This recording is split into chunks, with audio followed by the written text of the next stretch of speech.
ശ്രീ മുഹമ്മദ് ഖാൻ ഈ ജ്യോത്സ്യന്മാരുടെയും അന്ധവിശ്വാസങ്ങളുടെയും, അതായത് അതിന് യഥാർത്ഥത്തിൽ മതമൊന്നുമില്ല, എല്ലാ മതത്തിലും ഉള്ളവരുണ്ട്. കാരണം വിവിധ സംഭവങ്ങൾ പരിശോധിച്ചാൽ നമുക്കറിയാം കേരളത്തിൽ അടുത്തിടെ നടന്നത്.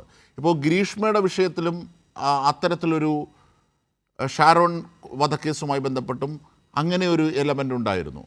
പിന്നീട് ഒരു ഗോപൻ്റെ പേരിലുള്ള സമാധി എന്ന് പറഞ്ഞുകൊണ്ടുള്ള ഒരു മരണത്തിൻ്റെ പ്രശ്നങ്ങൾ, നിയമത്തെ അതിജയിക്കാനൊക്കെ ശ്രമിച്ച ശ്രമങ്ങൾ, ഇപ്പോഴിതാ ഒരു കുഞ്ഞിനെ വെള്ളത്തിലേക്ക് എറിഞ്ഞു കൊല്ലുന്നതിലേക്ക് നയിച്ചത്. അതായത് മനുഷ്യൻ്റെ മസ്തിഷ്കമല്ല, അതിന് പുറത്ത് മറ്റൊന്ന് അന്ധവിശ്വാസത്തിൻ്റെ രൂപത്തിൽ നിയന്ത്രിക്കുകയാണ്. എന്തൊരു അപകടമാണിത്! എങ്ങനെയാണ് ഇതിനെയൊക്കെ വെച്ചു പൊറപ്പിക്കാനാവുന്നത്? അതായത് മനുഷ്യർക്ക് അറിവ് പകരേണ്ട എല്ലാ മാധ്യമങ്ങളും ഒരു പരിധിക്ക് അന്ധവിശ്വാസത്തിന്റെ പിറകെയാണ്. മാധ്യമങ്ങൾ എന്ന് പറയുമ്പോൾ ജനങ്ങൾ അങ്ങേയറ്റം ഇഷ്ടപ്പെടുന്ന മാധ്യമങ്ങൾ വരെ, ഇപ്പം നിങ്ങളുടെ ടി-വിയിലെ സീരിയലുകൾ അതെടുത്ത് പരിശോധിച്ച് നോക്കൂ. അതിനകത്ത് എത്ര അന്ധവിശ്വാസവും അബദ്ധജടിലങ്ങളായ കാര്യങ്ങളാണ് അവര് അവതരിപ്പിക്കുന്നത്, വളരെ ഭംഗിയായിട്ട്. ഇത് ആളുകളെ സ്വാധീനിക്കുമെന്നുള്ള കാര്യത്തിൽ സംശയമില്ല. പിന്നെ മറ്റൊന്ന്, മതവിശ്വാസം എന്നുള്ളത് ഒരു അന്ധവിശ്വാസം തന്നെയാണ്. അതിൻ്റെ തോത് വർദ്ധിക്കുമ്പോൾ ഇത്തരം കടും കൈകളിലേക്ക് ആളുകൾ കടന്നു ചെല്ലും.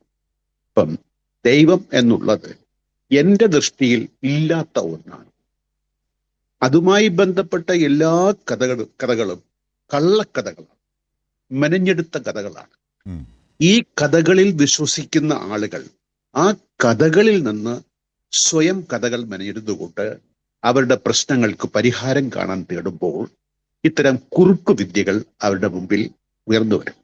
ഇതിനകത്ത് പ്രത്യേകിച്ച് ശ്രദ്ധിക്കേണ്ട ഒരു കാര്യം, ഇത്തരം അന്ധവിശ്വാസങ്ങളെ നമ്മൾ തടഞ്ഞില്ലെങ്കിൽ വളരെ ശക്തമായ ബോധ നിലവാരത്തിലേക്ക് നമ്മൾ, അതുപോലെ തന്നെ ഇപ്പോൾ മാധ്യമപ്രവർത്തകർ തന്നെ ആ എസ് പിയോട്, rural S P K S സുദർശനോട് ചോദിക്കുന്നത് ഒരു ആത്മീയ ആചാര്യൻ്റെ, ഒരു മാധ്യമപ്രവർത്തകൻ ചോദിച്ചതാണ്, ഒരു ആത്മീയ ആചാര്യൻ്റെ സാന്നിധ്യം ഉണ്ടല്ലോ, അതേ സംബന്ധിച്ച് എന്താണ് പറയുന്നതെന്ന്. ആ വാക്ക് പോലും യഥാർത്ഥത്തിൽ ആത്മീയ ആചാര്യൻ എന്ന് പറയുമ്പോൾ ഏതോ ഒരു മഹത്വത്തിൻ്റെ രീതിയാണ് അവിടെ വരുന്നത്. അപ്പോൾ അങ്ങനെ ഒരു വാക്ക് പോലും അവിടെ യഥാർത്ഥത്തിൽ ഭൂഷണമല്ല, അല്ലേ? ഞാനൊന്ന് നിരീക്ഷിച്ചതേ ഉള്ളൂ. ഈ ആത്മീയത എന്നുള്ളത് കപടമാണ്. എല്ലാ മതത്തിൻ്റെയും, അല്ലേ? എല്ലാ മതത്തിന്റെയും കപടത്തിൽ നിറഞ്ഞ കള്ളത്തിൽ കെട്ടിപ്പൊക്കിയ കഥകളാണ്. ഇപ്പം ഉദാഹരണത്തിന് ഞാൻ ഒരു കാര്യം പറയാം. സ്വർഗാരോഹണം, നബിയുടെ സ്വർഗാരോഹണം. ശ്രീ മുഹമ്മദ് ഖാൻ, അതായത് നമ്മൾ ഒരു കാര്യം എന്നത്, ഇപ്പോൾ ഈ നിരുപദ്രവമായി മതവിശ്വാസം കൊണ്ടുപോകുന്നു, ഉപദ്രവമായി അത് മാറാം, അത് ചിലപ്പോൾ മനുഷ്യനെ തളർത്തുന്ന ഒരു കറുപ്പായ മയക്കുമരുന്നായി മാറാം. പക്ഷേ പ്രായോഗികമായി, കാരണം നമ്മുടെ സമൂഹത്തിൽ കൂടുതലും പേർ അത്തരത്തിൽ വിശ്വാസത്തിലുള്ളവരാണ്, വിശ്വസിക്കുന്നവരാണ്. അപ്പോൾ എങ്ങനെയാണ് ഈ വിശ്വാസത്തിൻ്റെ തിന്മകളിൽ നിന്ന് മനുഷ്യരെ രക്ഷിക്കുന്നതിലേക്ക് നീങ്ങാനാകുന്നത്? അങ്ങനെ ഒരു പ്രായോഗിക തലത്തിലേക്ക് നമുക്ക് പോകാനാകുമോ? തീർച്ചയായിട്ടും.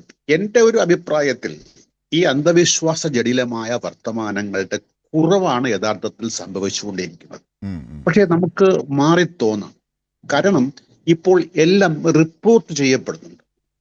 ഇപ്പൊ നിങ്ങൾ ഒരു കോളേജ് വിദ്യാർത്ഥികളെ എടുത്തു, അവരുടെ ഇടയിലെ അന്ധവിശ്വാസങ്ങൾ തുലോം വ്യത്യസ്തമായിരിക്കും കഴിഞ്ഞ തലമുറയിലേത് കാണും.